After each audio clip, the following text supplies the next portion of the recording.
Hi guys! Kain ako guys. Kain tayo.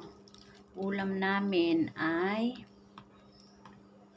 itlog at manok. Ayan o. Itong manok, pakpak ng manok, tira-tira lang yan ng mga amo kagabi. Tapos nagprito na lang ako ng 2 itlog. Tig-isa kami ng friend ko. Itlog guys, itlog na scramble ko. Ayan na siya. Oh, yan na. Yan ang aming lunch for today. Ngayon ay araw ng Lunes, Augusto 28. Wala kaming gulay guys. Alam niyo ang gulay namin ito. Press na yung mama ba? Yung nganga. Ito lang ang aming gulay. Ayan. Tapos, ayan siya. Itlog. So, pwede nyo yan ilagay dyan. Ganyan.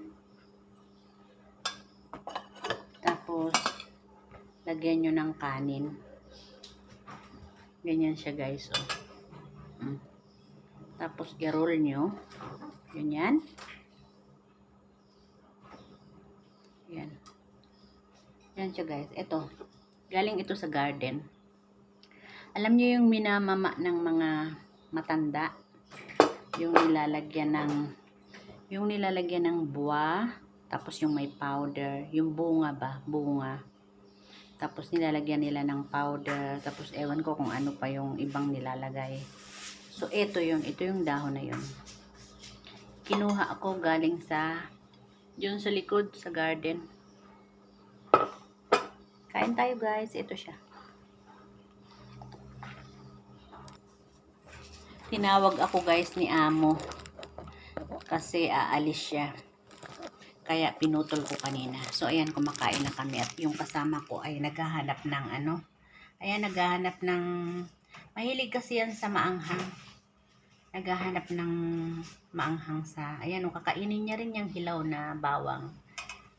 Ayan, kakainin niya yun. Ayun guys, nilagay niya sa plato niya yung bawang. Mahilig kasi yan sa maanghang.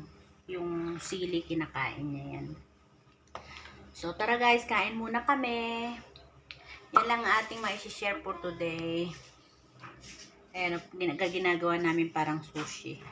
Yan lang muna guys ang aking ma-share. Bye-bye! At ako'y kakain na at magpapatuloy na ulit kami sa aming trabaho. Marami pang nag-aantay na trabaho sa amin sa taas.